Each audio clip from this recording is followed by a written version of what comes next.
로마서 6장 23절 말씀. 죄의 삭은 사모냐 하나님 안에서 그리스도 예수 우리 주 안에 있는 영생이니라. 신명기 6장 5절 말씀. 너는 마음을 다하고 뜻을 다하고 힘을 다하여 내 하나님 여호와를 사랑하라. 시편 96편 2절 말씀. 여호와께 노래하여 그의 이름을 송축하며 그의 구원을 날마다 전파할지어다. 예레미야 32장 27절 말씀. 나는 여호와의 모든 육체의 하나님이라 내게 할 수 없는 일이 있겠느냐. 레위기 19장 2절 말씀. 너희는 거룩하라. 이는 나 여호와 너희 하나님이 거룩함이니라. 잠언 20장 11절 말씀. 비록 아이라도 자기의 동작으로 자기 품행이 청결한 여부와 정직한 여부를 나타내느니라. 시편 23편 1절에서 6절 말씀. 여호와는 나의 목자시니 내게 부족함이 없으리로다. 그가 나를 푸른 풀밭에 누이심을 쉴만한 물가로 인도하시노다. 내 영혼을 소생시키고 자기 이름을 위하여 의의 길로 인도하시노다. 내가 사망의 음침한 골짜기로 다닐지라도 해를 두려워하지 않을 것은 주께서 나와 함께 하심이라. 주의 지팡이와 막대기가 나를 안위하시나이다. 주께서 내 원수의 목전에서 내게 상을 차려주시고 기름을 내 머리에 부으셨으니 내 잔이 넘치나이다. 내 평생의 선하심과 인자하심이 반드시 나를 따르리니 내가 여호와의 집에 영원히 살리로다. 신명기 31장 8절. 여호와 그가 내 앞에서 가시며 너와 함께하사 너를 떠나지 아니하시며 버리지 아니하시리니 너는 두려워하지 말라 놀라지 말라. 누가복음 2장 10절 11절. 천사가 이르되 무서워하지 말라. 보라 내가 온 백성에게 미칠 큰 기쁨의 좋은 소식을 너희에게 전하노라. 오늘 다윗의 동네에 너희를 위하여 구주가 나셨으니 곧 그리스도 주시니라. 이사야 9장 6절. 이는 한 아기가 우리에게 낳고 한 아들을 우리에게 주신 바 되었는데 그의 어깨에는 정사를 메었고 그의 이름을 기묘자라 모사라 전능하신 하나님이라 영존하시는 아버지라 평강의 왕이라 할 것이니라. 시편 100편 4절 말씀. 감사함으로 그의 문에 들어가며 상송함으로 그의 궁전에 들어가서 그에게 감사하며 그의 이름을 송축할지어다. 마태복음 19장 14절. 예수께서 이르시되 어린아이들을 용납하고 내게 오는 것을 금하지 말라. 천국이 이런 사람의 것이니라. 누가복음 19장 10절. 인자가 온 것은 잃어버린 자를 찾아 구원하려 함이니라. 시편 100편 3절 말씀. 여호와가 우리 하나님이신 줄 너희는 알지어다. 그는 우리를 지으신 이후 우리는 그의 것이니 그의 백성이요 그의 기르시는 양이로다. 예레미야 10장 10절 A 말씀. 오직 여호와는 참 하나님이시오 살아계신 하나님이시오. 요한복음 17장 17절 B 말씀. 아버지의 말씀은 진리이니이다. 시편 119편 42절 B 말씀. 내가 주의 말씀을 의지함이니이다. 로마서 15장 4절 A 말씀. 무엇이든 전에 기록된 바는 우리의 교훈을 위하여 기록된 것이니.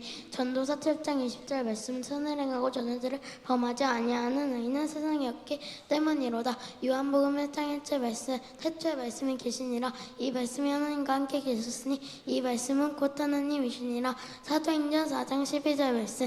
다른 이로서는 구원을 받을 수 없나니 천한 사람 중에 구원을 받을 만한 다른 이름을 우리에게 주신 일이 없음이라 하였더라. 시편 86편 11절 말씀. 여호와의 주의 도를 내게 가르치소서. 내가 주의 진리에 행하오리니 일심으로 주의 이름을 경외하게 하소서. 여호수아 1장 8절 말씀. 이 율법책을 내 입에서 떠나지 말게 하며 주야로 그것을 묵상하여 그 안에 기록된 대로 다 지켜 행하라. 그리하면 내 길이 평탄하게 될 것이며 내가 형통하리라. 고린도전서 12장 12절 말씀. 몸은 하나인데 많은 지체가 있고 몸의 지체가 많으나 한 몸인과 같이 그리스도도 그러하니라. 골로새서 4장 2절 말씀. 기도를 계속하고 기도에 감사함으로 깨어있으라. 고린도전서 12장 25절 말씀. 몸 가운데서 분쟁이 없고 오직 여러 지체가 서로 같이 돌보게 하셨더니라. 시편 133편 1절 말씀. 보라 형제가 연합하여 도움과함이 어찌 그리 선하고 아름다운고. 로마서 12장 10절 말씀. 형제를 사랑하여 서로 우애하고 존경하기를 서로 먼저 하며. 베드로전서 2장 17절 말씀. 못사람을 공경하며 형제를 사랑하며 하나님을 두려워하며 왕을 존대하라. 잠언 19장 4절 말씀. 재물이 많은 친구를 더하게 하나 가난한 즉 친구가 끊어지느니라. 잠언 20장 6절 말씀. 많은 사람이 각기 자기 인자함을 자랑하나니 충성된 자를 누가 만날 수 있으랴. 잠언 12장 19절 말씀. 진실한 입술은 영원히 보존되거니와 거짓은 잠시 동안 있을 뿐이니라. 잠언 19장 22절 말씀은 사람은 자기 인자함으로 남에게 사망을 받느니라. 가난한 자는 거짓말하는 자보다 나으니라. 베드로전서 1장 22절 말씀. 너희가 진리를 순종함으로 너희 영혼이 깨끗하게 하여 거짓이 없이 형제를 사랑하기 이르렀으니 마음으로 뜨겁게 서로 사랑하라. 베드로전서 3장 8절에서 9절 말씀. 마지막으로 말하노니 너희가 다 마음을 같이하여 동정하며 형제를 사랑하며 불쌍히 여기며 겸손하며 악을 악으로 욕을 욕으로 갚지 말고 도리어 복을 빌라. 이를 위하여 너희가 부르심을 받았으니 이는 복을 이어받게 하려 하심이라. 여호수아 24장 15절 너희 조상들이 강 저쪽에서 섬기던 신들이든지 또는 너희가 거주하는 땅에 있는 아무리 족속의 신들이든지 너희가 섬길 자를 오늘 택하라. 오직 나와 내 집은 여호와를 섬기겠노라 하니. 신명기 5장 16절 너는 내 하나님 여호와께서 명령한 대로 내 부모를 공경하라. 그리하면 내 하나님 여호와가 내게 준 땅에서 내 생명이 길고 복을 누리리라. 시편 127편 3절 보라 자식들은 여호와의 기업이요 태의 열매는 그의 상급이로다. 잠언 4장 2절에서 4절 내가 선한 도리를 너희에게 전하노니 내 법을 떠나지 말라. 나도 내 아버지에게 아들이었으며 내 어머니 보기에 유약한 외아들이었노라. 아버지가 내게 가르쳐 이르기를 내 말을 내 마음에 두라. 내 명령을 지키라. 그리하면 살리라. 에베소서 6장 1절에서 2절 자녀들아 주 안에서 너희 부모에게 순종하라. 이것이 옳으니라. 내 아버지와 어머니를 공경하라. 이것은 약속이 있는 자 계명이니. 베드로후서 1장 5절에서 7절 그러므로 너희가 더욱 힘써 너희 믿음에 덕을 덕에 지식을 지식에 절제를 절제에 인내를 인내에 경건을 경건에 형제 의외를 형제 의외에 사랑을 더하라. 고린도전서 6장 9절에서 20절 너희 몸은 너희가 하나님께로부터 받은 바 너희 가운데 계신 성령의 전인 줄을 알지 못하느냐. 너희는 너희 자신의 것이 아니라 값으로 산 것이 되었으니 그런즉 너희 몸으로 하나님께 영광을 돌리라. 히브리서 5장 13절에서 14절 이는 젖을 먹는 자마다 어린아이니 의의 말씀을 경험하지 못한 자요 단단한 음식은 장성한 자의 것이니 그들은 지각을 사용함으로 연단을 받아 선악을 분별하는 자들이니라. 아멘. 아멘. 차렷 인사.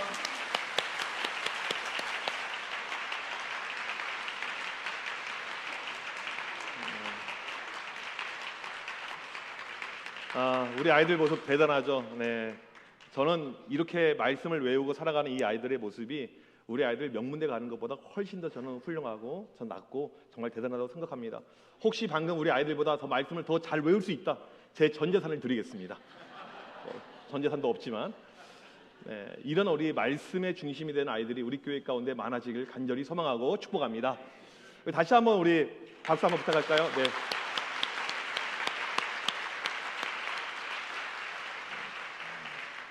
잠언 22장 6절에 보게 되면 우리 자녀들에게 마땅히 행할 길을 가르치라. 그리하면 늙어서도 떠나지 않으리라 라고 성경에서 말씀을 하고 있습니다.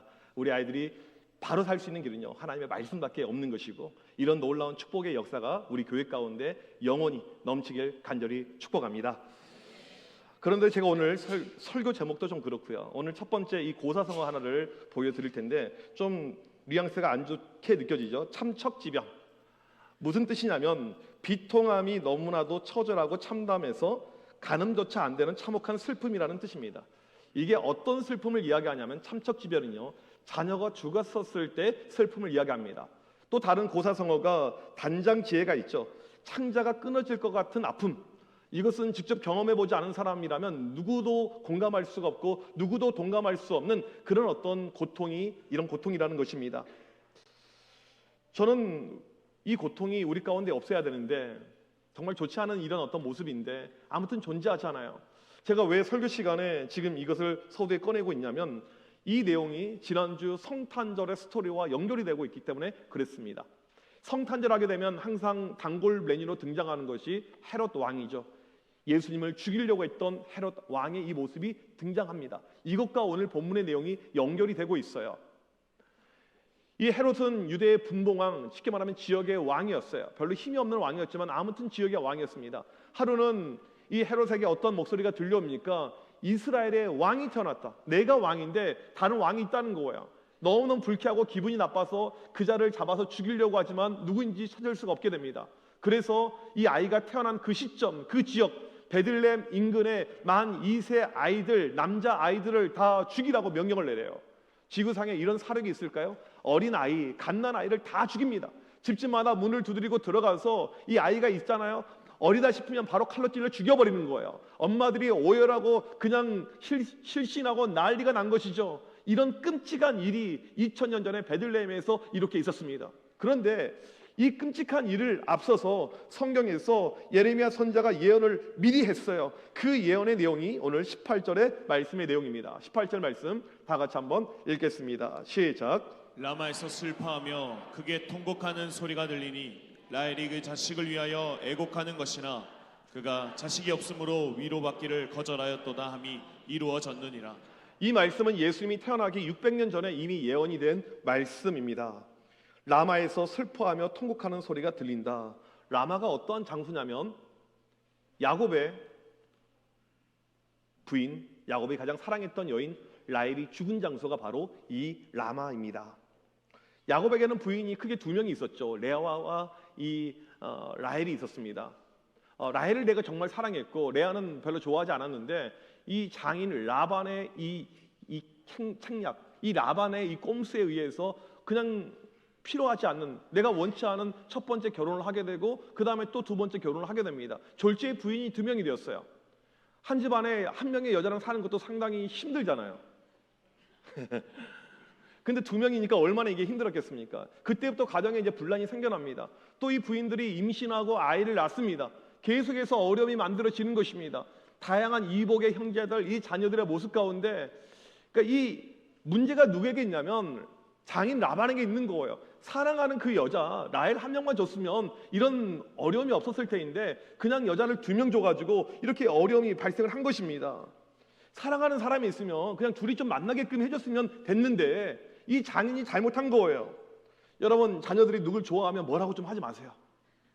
저는 우리 아들이 다민이가 누구 만나면 뭐라고 안 할 거예요. 연상이건 연하건 상관없어요. 뭐 지 인생 지가 살 거니까. 근데 이제 교회는 잘 다녀야 되죠. 이제 물론 좀 이뻤으면 좋겠고요. 예, 좀 똑똑했으면 좋겠고. 근데 좀 걱정이 되는 것은 옛날에 유치부 때 어떤 여자애 좋아한다고 했는데 영 좀 아니어가지고 제 마음이 힘들었던 적이 있어요. 우리나라 지금 보게 되면 20대, 30대 미혼율이 80%입니다. 나라의 경쟁력이 사라져가고 있어요. 출산율 꼴찌. 그런데 결혼이 없으니까 출산율이 꼴찌로 가고 있는 거예요. 우리 교회 청년부는요, 지금 알고 보니까 거의 연애당이 되어가고 있는 것 같아요.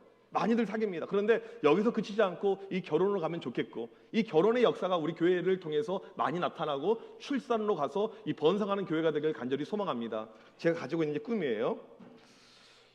레아와 이 라헬이 있는데 이 레아는 자녀를 많이 낳는데 이 라헬은 자녀가 없어요. 그러니까 너무너무 힘든 것입니다. 요즘도 아이를 낳지 못하면 참 힘들죠. 우리 교회에도 난임으로 인해서 고생하는 분들이 좀 계십니다. 여러분들 정말 많이 기도해 주셔야 돼요. 제가 개인적으로 국가 정책에서 아쉬운 것이 무엇이냐면 이렇게 난임 이런 분들이 온전한 서비스를 받게끔 국가에서 완벽하게 지원해 줘야 되는데 아직도 그걸 해결하지 않고 있습니다. 좀 맛있는 것도 많이 먹게 해주고 또 병원 시술도 잘 받게 해주고, 우린 교회에서는 열심히 기도해 줘서 한 명의 아이로 끝나지 않고 비록 내가 노산이지만 갑자기 막 4명을 낳는다든지 그런 역사가 일어나길 간절히 축복합니다. 믿음대로 될 줄 믿습니다. 기도해 주셔야 돼요. 이 라헬은 아이를 못 낳았어요. 힘들죠. 지금도 힘들지만 고대에는 너무너무 힘들었습니다. 벌써 언니는 지금 계속해서 아들을 낳고 있는데 아들을 못 낳는 거예요. 그러다가 라헬이 아들 하나 낳습니다. 그게 바로 요셉이에요.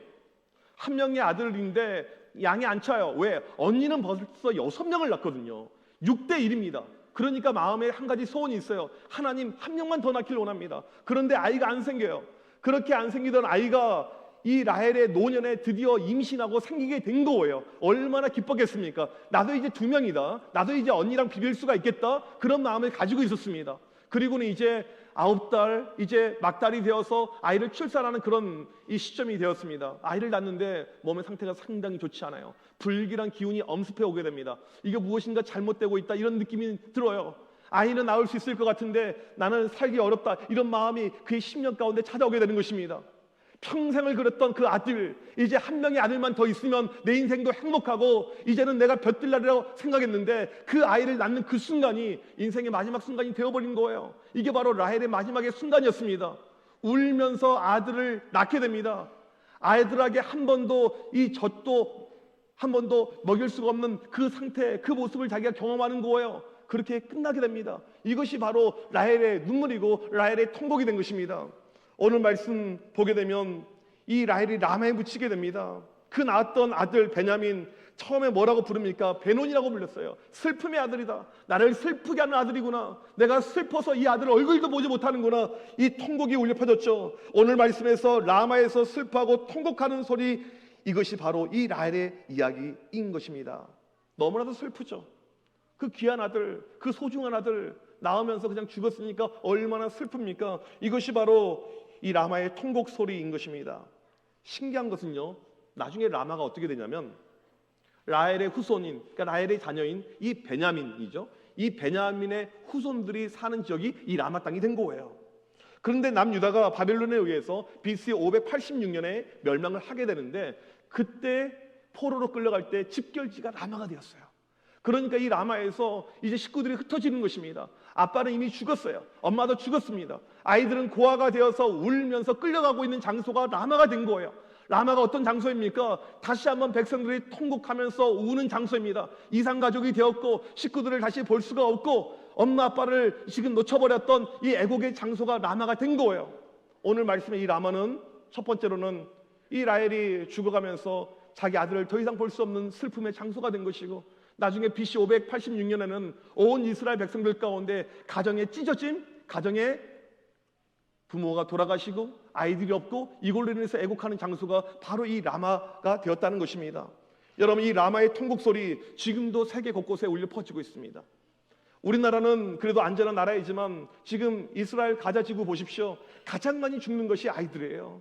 가장 많은 어려움이 이 아이들입니다. 전쟁이 발발하게 되면요, 어린아이들이 가장 쉽게 죽어요. 세계 곳곳에 이 라마의 통곡 소리가 울려 퍼지고 있습니다.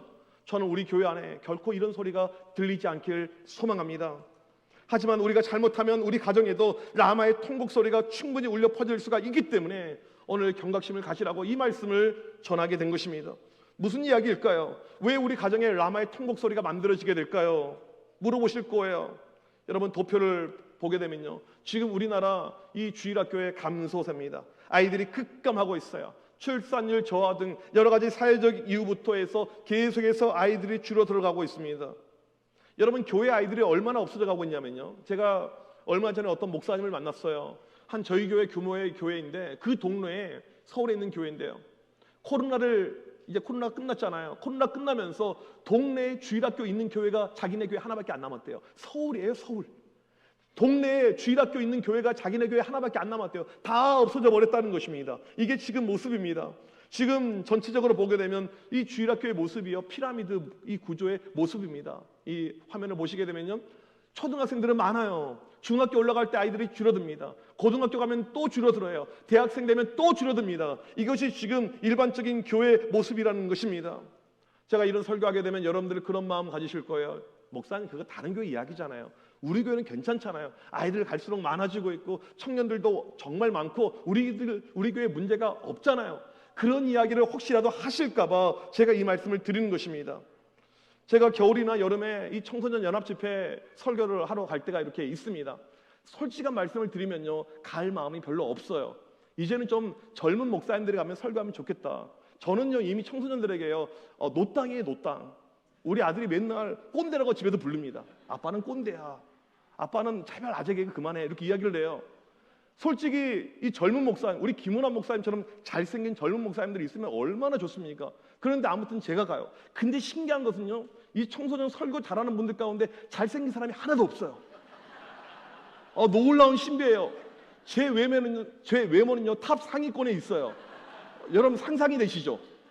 이제 저랑 친하게 지내는 목사님 가운데 이제 홍민기 목사님이라고 있어요. 홍민기. 제가 이거 실명을 참 쓸까 말까 엄청나게 고민했는데, 이제 집회 가보게 되면 목사님하고 이렇게 강사가 겹칠 때가 있어요.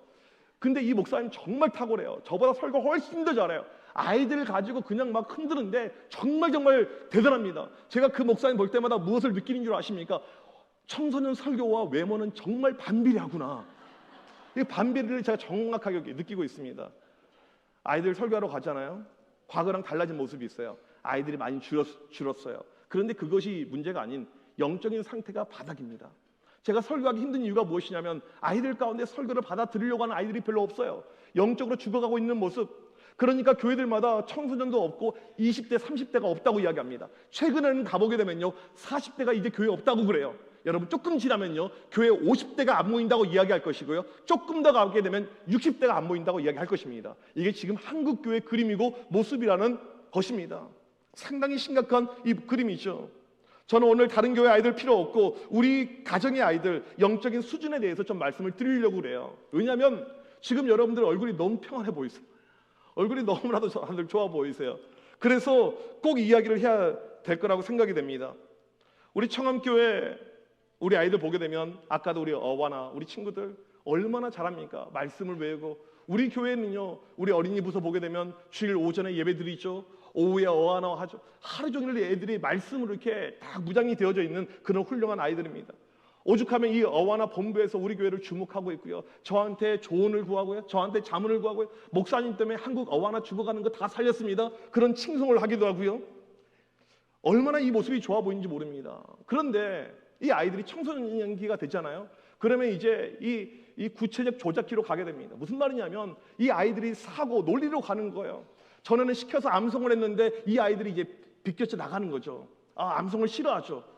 그냥 시켜서 했는데 이제는 애들이 머리가 크면서 벗어져 나가요. 그래서 이 중학생 이상에서 어와나가 제대로 되는 케이스는 거의 없습니다. 이게 어렵다는 것입니다. 지금 우리 교회 아이들 믿음의 현주소가 어떠한 거냐면요, 12월 둘째 주일에 우리 청소년부 전체 아이들 대상으로 설문조사를 하게 되었습니다. 교회 다니는 이유가 무엇입니까? 물어봤더니 내 신앙 때문이다. 30%밖에 답변하지 않았어요. 여러분, 아이들이 왜 교회를 다녀야 될까요? 엄마 때문에, 아빠 때문에, 친구 때문에, 내가 믿는 믿음 때문입니다. 이게 30%였어요. 구원은 기독교에만 있다고 생각합니까? 절반만 그렇게 이야기했습니다. 여러분, 구원이 어디 있습니까? 여러분, 우리 자녀들 구원이 어디 있어야 됩니까? 집에서 할아버지, 할머니들 우리 아이들에게 무엇을 그동안 가르치셨습니까? 우리 아이들 가운데 구원은 기독교에만 있다고 이야기하는 애들이 절반입니다. 오늘 당장 죽으면 천국 갈 자신이 있는가? 23%만 내라고 답변했어요. 아이들에게 진정한 구원의 확신이 없다는 것입니다. 이것이 우리의 문제라는 것입니다. 저는 어렸을 때 저희 어머니에게 끊임없이 귀가 따갑게 들었던 이야기가 무엇이냐면, 너 당장 죽으면 어디 갈 거야? 이걸 6살짜리 때 이야기를 했어요. 제가 얼마나 스트레스를 많이 받는지 몰라요. 나는 살고 싶은데 자꾸 죽음의 이야기를 하는 거예요. 7살이 되었습니다. 너 죽으면 어디 갈 거야? 너 지옥 갈 거야? 천국 갈 거야? 엄마, 살고 싶어요. 8살, 9살 계속해서. 그러니까 어렸을 때부터 제 사변 안에, 제 머리 안에 내 영혼에 대한 문제가 가장 중요한 거예요. 여러분, 우리 아이들 명문대 가고 전문직 갖고 이것이 중요한 것이 아니고 아이들의 영혼의 문제가 가장 중요하다는 사실입니다. 그런데 우리 아이들 천국에 대한 확신이 없어요. 얼마나 이것이 안타까운 모습입니까? 여러분, 우리 부모님들, 우리 할아버지, 할머니들 오늘 당장 죽으시면 천국 갈 확신이 있으십니까? 아멘이 이것밖에 없어요. 이게 우리의 모습이라는 것이죠. 우리 아이들에게 이런 확신이 있는 믿음, 이게 체험적인 신앙이 필요하죠. 그냥 교회를 관념적으로 다니는 것이 아니고, 어렸을 때부터 모태신앙으로 다니는 것이 아니고, 부모의 하나님이, 할아버지의 하나님이 나의 하나님이 되는 놀라운 역사가 일어나기를 간절히 축복합니다. 여러분, 그런데 우리 아이들 모습이 어떠냐면요, 예수님을 인격적으로 만나본 적이 있는가 질문했더니 10%밖에 없다고 이야기를 하고 있습니다. 교회를 다닌다고 믿음 있다고 생각해서는 안 됩니다. 아이들이 암송 점점 잘한다고 해서 믿음 있다고 생각해서는 안 돼요. 과연 이 아이들이 인격적으로 예수 그리스도를 만난 적이 있는가? 근데 제가 보니까요, 부모님들 가운데 만남이 없는 분들이 꽤 계세요. 부모님들이 교회를 다녔지만 부모님들 가운데 이런 체험이 없는 경우가 꽤 많이 이렇게 있습니다. 반드시 우리 아이들 영적으로 주님을 만난 이 체험이 있어야 됩니다. 여러분, 청암교회 지금 75년, 이제 25년 지나면 100년이 될 텐데, 여러분 100년 후에 우리 교회의 모습을 상상해 보십니까? 제가 그리고 있는 모습은 무엇이냐면, 100년 후에 지금 저 아이들보다 훨씬 더 많은 아이들이 장년이 되어서 하나님 앞에 예배하고 찬양할 수 있는 교회가 되는 것, 그것이 제가 원하고 소망하는 모습입니다. 그런 교회가 되길 간절히 소망합니다. 그러기 위해서는 체험적인 신앙이 필요해요. 여러분, 지금 제 이야기가 너무 과하다고 생각하십니까? 제가 23년 동안 청소년들만 바라보면서 살아왔잖아요. 그 아이들 중학교 1학년 때 모습을 보게 되면 평생의 믿음의 모습이 대략 가름이 됩니다. 답이 나와요. 제가 왜 그토록 초등학교 고학년들, 중학교 1학년들 대상으로 집중 있게 이야기를 하냐면요, 그때 모습이 영원한 모습이 되는 케이스가 너무나도 많기 때문에, 대부분의 모습이기 때문에 그렇다는 것입니다. 사진을 보게 되면요, 제가 개인적으로 별로 안 좋아하는 사진이에요. 중학교 1학년짜리 아이가 예배 시간에 거울 보면서 화장을 하고 있는 모습입니다. 제가 왜 이 그림을 좋아하지 않냐면, 이게 10년도 더 된 이런 사진인데, 지금 저 아이의 모습이 모르겠어요. 지금은 제가 잘 모르지만 그 과정, 몇 년 전까지의 과정을 보게 되면 지금 20대인데 교회를 떠난 지 이미 오래되었습니다. 중학교 1학년 때 예배에 관심이 없고, 중학교 1학년 때 예수 그리스도에 관심이 없는 아이는요, 중2, 3 때 교회를 서서히 느슨하게 가고요, 고등학교 때 학원 가면서 교회를 안 나오게 되고요, 20대가 되게 되면 교회를 떠나게 됩니다. 이것이 일반적인 모습이에요. 우리 아이들 중학교 때, 늦어도 고등학교 때 예수 그리스도를 만나지 못하게 되잖아요. 그러면 이 아이들 교회를 떠나게 되는 것입니다. 왜 아이들이 교회를 떠나는가? 왜 아이들이 청년부가 된 다음에 교회를 떠나는가? 다른 이유가 아니고 예수 그리스도를 인격적으로 만나지 못해서 그렇다는 것입니다. 여러분, 이 책임이 누구에게 있을까요? 청소년부 목사님에게 다 모든 책임이 있을까요? 그러지 않아요. 1차적으로 부모에게 책임이 있는 것이고 가정에 책임이 있는 것이고 교회 전체의 책임이라는 것입니다.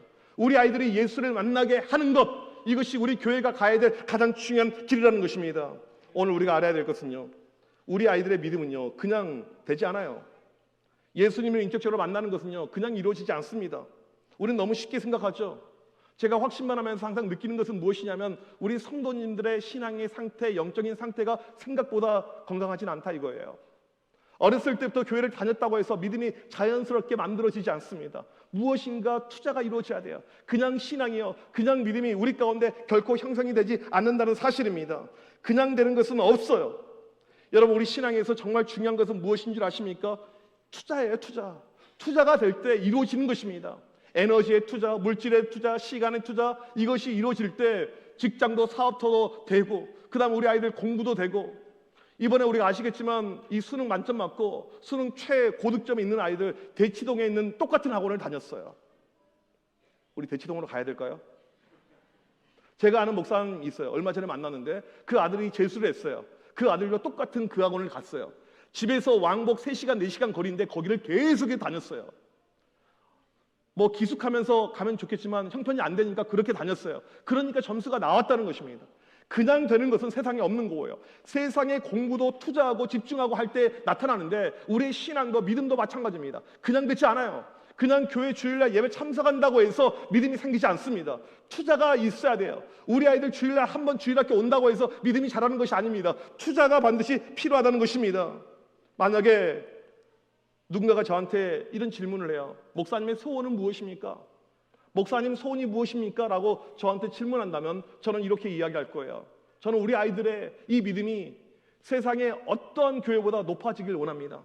저는 우리 교회 아이들의 믿음의 수준이 그냥 적당한 수준이 아닌 최고로 올라가길 원합니다. 히브리서 11장 38절에 보게 되면 이런 사람은 세상이 감당하지 못한다고 했는데, 우리 아이들이 명문대 가고 전문직 갖고 사회적으로 세상에서 유명한 사람 되는 것이 아니고 하나님 나라의 유명한 믿음의 사람이 되길 간절히 축복합니다.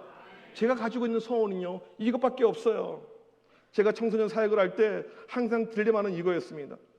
애들이 열심히 했어요. 우리 아이들로 치면 앞에 나가서 암송도 잘했고, 얼마나 이 아이들 모습이 이뻐 보입니까? 아이들이 어렸을 때부터 교회에서 반주도 하고 찬양팀도 하고 교회에서 회장도 하고 하는데 어느 순간에 교회를 떠난 아이가 있습니다. 23년 동안 그런 모습을 지켜봤어요. 왜 아이들이 교회를 떠날까? 아이들이 장사한 다음에 왜 교회를 떠날까? 그렇게 열심히 했었던 아이가, 여러분 회장까지 했으면 제가 정말 믿었던 아이인데 그 떠났었을 때 제 가슴은요 완전히 찢어지는 것입니다. 연구하고 조사하고 공부했어요. 미국에 있는 통계 데이터, 한국에 있는 모든 데이터를 다 조사했어요. 그리고 내린 결론이 있습니다. 그리고 제가 솔루션을 알게 되었어요. 다음 도표를 보여주시게 되면요, 우리 아이들 신앙의 수준이라는 이 차트가 있습니다. 이것은요 제가 직접 만든 이 차트예요. 보게 되면 우리 아이들 레벨이 나오죠. 방황인, 이 아이들은요 오늘 교회 안 나온 애들입니다. 오늘 주려고 했는데 안 나온 애들이 방황인이에요. 방황하고 있는 아이들. 그 다음에 외부인, 이 아이들은 교회 프로그램 재미난 거 여기만 관심 있는 아이들입니다. 그 다음에 어디까지 했죠? 외부인은 아웃사이더, 죄송해요. 아웃사이더, 이렇게 왔다 갔다 하는 애들이고, 관심 있는 교회 프로그램에 관심 있는 아이들. 그 다음에 신앙인, 예수님을 나의 구주로 고백할 줄 아는 아이들입니다. 그 다음에 헌신인, 이 아이들은 교회 와서 열심히 헌신하면서 봉사하는 아이들입니다. 경건이는 무엇이냐면 누가 시키지 않아도 기도와 말씀이라는 영적인 루틴이 만들어져 있는 아이들입니다. 아침에 일어났어요? 너 뭐하고 있니? 엄마가 물어보면 엄마 뭐하겠냐? 큐티 해야 되죠. 이런 아이들이 경건인이에요. 화면 그대로 두세요. 그 다음에 사역인, 이 아이는 이미 초등학생인데 이미 주의종으로 인생을 헌신한 아이들이에요. 중학생, 고등학생인데 저 신학교 갈 거예요. 저 선교사 할 거예요. 저 주님께 제 인생을 바치겠습니다라고 헌신한 아이들입니다. 제가 이렇게 이 차트를 그려놓고요, 줄을 그은 이 이유가 있어요. 왜 줄을 그어놨냐면 아이들 가운데 어렸을 때 경건인 이상된 레벨 가운데 교회 떠난 케이스는요 거의 본 적이 없습니다. 무슨 말이냐면 신앙의 루틴, 믿음의 루틴, 엄마가 시키지 않고 아빠가 시키지 않더라도 매일 기도와 말씀이 살아있는 그 아이들 가운데는 교회를 떠난 아이들을 거의 본 적이 없어요. 그런데 저 예수님 믿는데요, 저 열심히 봉사하는데요, 그런 가운데 교회 떠난 아이들은요 상당히 많이 있습니다. 따라서 우리가 우리 아이들 믿음이 있다, 믿음을 이야기한다면 딱 한 가지를 이야기하면 됩니다. 우리 아이들에게 영적인 루틴이 있는가? 여러분 이걸 물어보셔야 돼요. 오늘 예배가 끝난 다음에 할아버지 할머니들은 여러분 손자 손녀들에게 물어봐야 돼요. 너 매일 큐티하니? 매일 기도하니? 매일 말씀 뭐니? 물어봐야 돼요. 엄마가 시켜서가 아니고 자발적으로. 그러면 여러분들 가운데 안심을 어느 정도 하실 수가 있겠지만 이것이 없으면 안심하면 안 됩니다. 영적인 루틴이 없으면 안심을 하면 안 된다는 사실입니다. 지금 우리 교회 아이들 영적인 루틴의 현 주소를 보여드릴게요. 매일 성경을 읽는 아이들 화면을 보여주세요. 3%. 매일 큐티하는 아이들 10%, 매일 기도하는 아이들 10%, 전도에 관심 있는 아이들 10%. 이것이 지금 현재 우리 교회 아이들의 현 주소라는 것입니다. 여러분 이것이 말해주는 것이 무엇입니까? 라마의 통곡 소리가 울려 퍼지기 일보 직전이 우리의 모습이라는 것이죠. 여러분 아이들 암송하고 있었을 때 너무너무 기쁘잖아요. 앞에서 재롱장치 할 때 너무너무 기쁘잖아요. 그걸로 만족해서는 안 됩니다. 영적인 것은요 훨씬 더 깊어요. 훨씬 더 깊이 내려가야 됩니다. 그럼에도 불구하고 세상의 교육에는 너무나도 많은 관심이 있는데 영적인 교육에 관심이 없는 경우를 보게 됩니다. 세상의 목소리에 많은 관심 가운데 집중하죠. 제가 이제까지 봐온 23년의 결론이 무엇인 줄 아십니까? 둘 다 놓쳤어요. 부모들이 둘 다 놓치게 됩니다. 이렇게 될지 몰라요. 왜? 그 미래를 모르니까. 여러분 제 전공이 무엇입니까? 제 석사 박사가 무엇입니까? 청소년이잖아요. 청소년 학위잖아요. 여러분 이 청소년들을 제가 이론으로 공부하고 현장에서 공부하면서 내린 결론이 무엇이냐면 부모들은 몰라요. 우리 아이가 이렇게 될지 꿈에도 모릅니다. 좋아질 걸로 긍정적으로 생각하죠. 여러분 긍정의 마음을 버리셔야 됩니다. 불안한 마음이 필요해요. 오늘요. 왜요? 제가 봤던 결론은 늘 동일했거든요. 둘 중에 하나라도 잡으면 좋겠는데 둘 다 놓쳤어요. 대학도 놓쳤고 그 다음에 믿음도 놓쳤고 다 놓친 모습이 얼마나 많았는지 모릅니다. 이것이 바로 라마의 통곡 소리라는 것입니다. 저는 특별히 오늘 우리 초등학교 부모님들에게 강력하게 이야기합니다. 경각심을 가지셔야 돼요. 지금 아이들 그냥 주일날 교회 잘 나오는 걸로 만족할 것이 아니고 이 아이들에게 엄청난 시련과 어려움이 올 수 있다고 생각을 해야 됩니다. 신앙교육이요 그냥 되지 않습니다. 믿음으로 아이들 훈련시키는 것이요 어려워요. 상당히 어렵습니다. 아이들 명문대 가는 것 그 이상으로 어려운 것이 신앙의 교육이라는 사실입니다. 라마에서 우리는 통곡하지 않으려면 지금이라도 정신을 차려야 됩니다. 오늘 이 시간 마지막으로 우리가 라마에서 통곡하지 않는 몇 가지 방법을 말씀을 드리겠습니다. 첫 번째로 부모가 먼저 영적으로 서 있어야 됩니다. 부모의 우선순위가 하나님이고 예배이고 교회여야만 합니다. 아이들은요 부모 보면서 따라하는 거야. 우리 엄마 아빠 대충 믿으니까 나도 대충 믿어야지. 밖에서는 믿는 척하고 집에서는 훌쩍훌쩍 술 마시고 있고 이런 어떤 이중적인 모습 여러분 아이들이 다 알고 있습니다. 다 알고 있어요. 부모가 먼저 영적으로 서 있고 내가 예배 중심으로 믿음 중심으로 살지 않으면 안 되는 것이죠. 믿음이란 것은요 들음에서 나오게 됩니다. 주일날 한 번 와서 믿음이 잘 자라면 좋겠지만 그러기가 어려워요. 자꾸 교회로 와야 되죠. 예배 자리로 와야 되죠. 믿음의 자리로 와야 되죠. 그럴 때 영적으로 우리가 올라갈 수가 있다는 사실입니다. 여러분 새해 어떤 결단을 하실 것입니까? 다른 결단이 아닌 여러분들에게 필요한 것은요 믿음의 결단인 것입니다. 그런 역사가 여러분에게 간절히 축복합니다. 두 번째로 가정의 우선순위를 신앙으로 삼아야 됩니다. 지금 기독교 가정의 문제는 무엇이냐면 세속화예요. 교회만 다녔지 우리의 모든 가치관과 생각과 모든 철학은요 세상하고 동일합니다.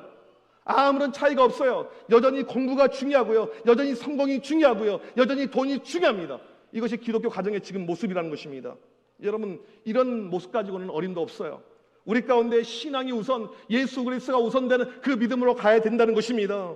예전에 제 제자들 가운데 어떤 제자들이 있었냐면 수능 100일을 남겨놓고 이 고3들이 매일 새벽 예배를 나오는 거예요. 여러분 수능 당일날, 그 시험 보는 당일날 컨디션 관리가 얼마나 중요합니까? 그날까지 새벽 재단을 쌓으면서 시험 보러 가는 아이들이 있습니다. 믿음은요 그냥 만들어지지 않아요. 지금 우리 교회의 모습들 여러분들 만족해서는 안 됩니다. 한참 부족하죠. 가정이 먼저 신앙의 우선순위가 되지 않고서는 이것이 불가능하다는 것입니다. 내년을 준비하고 나갈 때 하나님 우리 가정의 우선순위가 예수 그리스도 되게 하여 주셔서 그런 믿음을 가지고 나가길 간절히 축복합니다. 세 번째로 사무엘 크리스찬 아카데미로 아이들을 보내시길 바랍니다. 부모로서 이 아이들 막막할 거예요. 어떻게 키워야 될지, 어떻게 해야 될지 답답할 거예요. 바쁘잖아요. 엄마 아빠 할 것 없이 다 바쁘잖아요. 아이들도 학원 뺑뺑이 돌리면서 얼마나 바빠합니까? 여러분 그래서 교회에서 사무엘 크리스찬 아카데미 만든 거예요. 이 통곡 소리를 들리지 않기 위해서 자녀들이 평생을 예수 그리스도로 살아야 되는데 이 아이들이 그렇게 살기가 어려워요. 물론 이 학교가 100% 대안은 될 수가 없습니다. 하지만 우리는 최선을 다하고 있죠. 청소년들을 보게 되면요, 그냥 두게 되면요, 전부 다 죄의 길로 가게 됩니다. 사람에게는요, 중립지대라는 것이 없어요. 그냥 우리 아이들 두게 되잖아요. 무조건 죄의 길로 가게 됩니다. 시편 1편에서 말하고 있는 이 악인의 꾀, 오만한 자리에 이 죄인의 길, 이 세 가지 이야기할 때 그것이 우리 아이들의 모습이에요. 그냥 두면 무조건 세상으로 죄의 길로 가는 것입니다. 왜요? 이 세상의 모습을 보십시오. 학교, 학원, 핸드폰, PC방, 친구, 미디어, 이것 말고는 없어요. 이것이 세상의 전부입니다.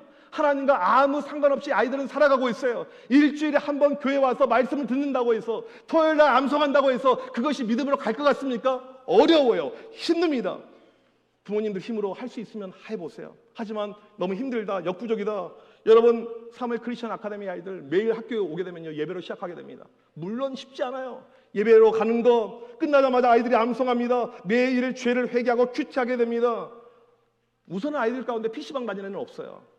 아이들 가운데 미디어 그렇게 많이 노출되어 있지 않습니다. 계속 줄여가고 있어요. 지금 여러분 자녀가 서울대 갈 수 있다면, 지금 여러분 자녀가 스카이에 갈 수 있다면 뭐든지 다 할 수 있으시잖아요. 여러분, 우리 아이들이 영적으로 죽어가고 있습니다. 믿음의 깊은 경지로 가야 돼요. 깊은 곳으로 가야 되죠. 그러기 위해서 투자가 반드시 필요합니다. 사무엘 크리스천 아카데미가 그냥 신앙교육만 시키는 곳이 아닙니다.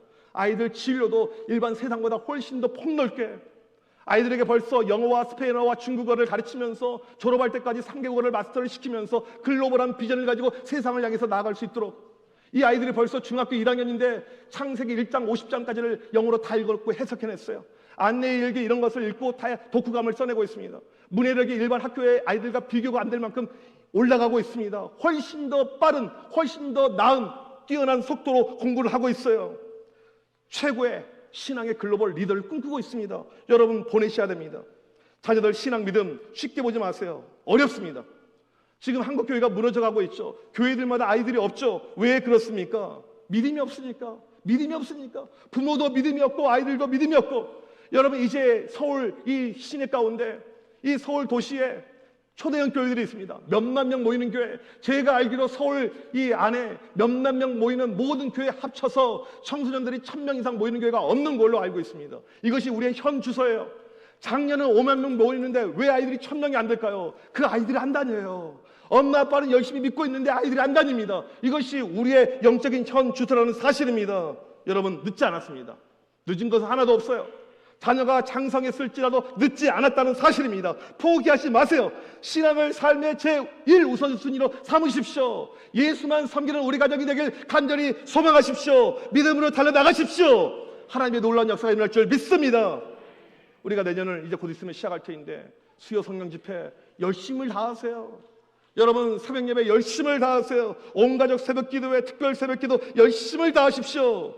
초등학교 6학년 부모님들, 자녀들 영혼들 사랑하신다면요, 세상으로 보내지 마시고 사무엘 크리스천 아카데미로 반드시 보내십시오. 후회하지 않을 거예요. 나중에 늦은 다음에 목사님 그때 안 보낸 거 후회합니다. 제발 그런 이야기 하고 남의 통곡 소리가 우리 교회에 결코 울려 퍼지지 않길 간절히 소망합니다.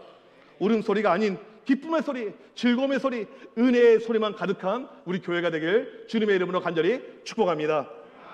우리 이 시간 자리에서 일어나셔서 함께 찬양하길 원합니다.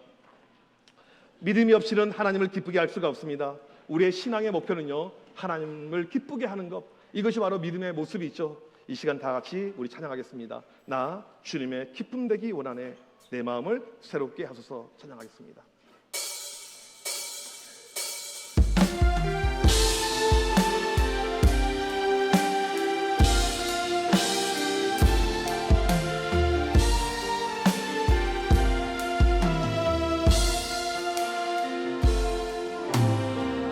주님의 기쁨 내기 원하네,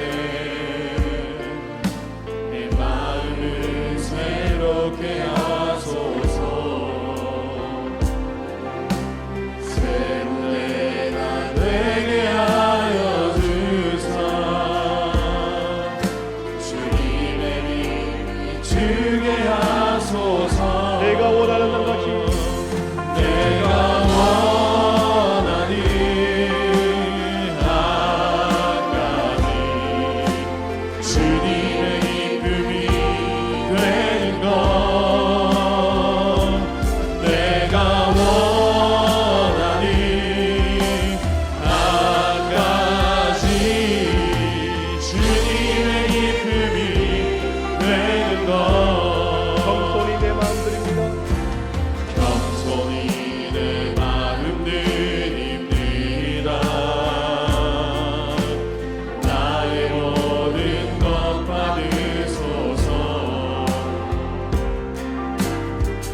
그게 씻어주사 주의 은혜 나게 하소서. 내가 원하는 한 가지 주님의 기쁨이 되는 것. 내가 원하는 한 가지 주님의 기쁨이 되는 것. 내가 원하는 것이 내가 원하는 한 가지 주님의 기쁨이 되는 것. 내가 원하는 한 가지 주님의 기쁨이 되는 것. 이 시간 다 함께 기도할 때 하나님 우리 가정이 주님의 기쁨이 되는 가정 되게 하여 주시옵소서. 부모로서 먼저 영적으로 서게 하여 주옵소서. 예배가 우선되며 늘 하나님이 우선되게 하여 주옵소서. 우리 가정이 신앙 중심으로 든든히 서게 하여 주옵소서. 사무엘 크리스찬 아카데미 통해서 우리 아이들 영적인 챔피언이 되게 하여 주시옵소서. 라마의 통곡 소리가 우리 가정에 들리지 않도록 인도하여 주옵소서. 믿음으로 승부하는 우리 가정 되게 하여 주시옵소서. 이 시간 주여 한번 외치고 간절히 기도합니다. 주여. 하나님 아버지 이 시간 간절히 기도합니다. 하나님 우리 아버지 아이들 붙잡아 주시옵소서. 간절히 기도할 때 가정의 중심 오직 예수 그리스도 한 분 되게 하여 주시옵소서. 믿음으로 살게 하여 주옵소서. 신앙으로 살게 하여 주옵소서. 주님이 우리의 삶의 우선순위가 되는 복된 믿음의 모든 것을 되게 하여 주시옵소서. 간절히 기도할 때 우리 자녀들 어렸을 때부터 예수를 살게 하여 주옵소서. 믿음으로 살게 하여 주옵소서. 주님의 기쁨이 되는 믿음의 가정 되게 하여 주옵소서. 주님의 기쁨이 되는 놀라운 역사가 우리 교회 가운데 넘쳐나게 하여 주옵소서. 이 시간에 간절히 기도할 때 라마의 천국 소리가 우리 가정에 우리를 벗지 않도록 인도하여 주옵소서. 주님을 찾게 하여 주옵소서. 주님을 구하게 하여 주옵소서. 주여 믿음을 가지고 살게 하여 주옵소서. 믿음의 놀라운 역사가 하나님 오늘 우리 가정들 가운데 우리 가정들 가운데 넘쳐나게 하여 주옵소서. 간절히 기도합니다. 주님을 축복하여 주옵소서. 주님을 붙잡아 주옵소서. 세상이 감당할 수 없는 놀라운 믿음의 경지에 올라오게 하여 주옵소서. 하나님의 영광이 되게 하여 주옵소서. 하나님의 기쁨이 되게 하나님의 사랑이 되게 열유가 되게 하여 주옵소서. 그런 놀라운 믿음을 세워라. 놀라운 역사가 오늘 나타나게 하여 주시옵소서. 하나님 아버지의 영적인 감격심을 내게 하여 주옵소서. 믿음을 달려나가게 하여 주옵소서. 믿음의 놀라운 역사가 우리 가정에 나타나게 하여 주옵소서. 주님을 찾고 주님을 구하는 놀라운 우리가 나타나게 하여 주옵소서. 하나님 시험할 수하여 주옵소서. 하나님을 기쁘게 하여 주옵소서. 믿음으로 승부하게 하여 주옵소서. 오직 믿음의 기도를 가지고 귀한 믿음의 귀한 자녀를 되게 하여 주옵소서. 오늘도 간절히 하여 주옵소서. 하나님 날 통하여 주옵소서. 하나님 시작하여 주옵소서. 세상에 감당할 수 없는 그런 믿음을 통하여 하나님 역사하여 주옵소서. 하나님의 일을 놀라운 하나님 시간 하나님 내 역사 이거 시간을 주시옵소서.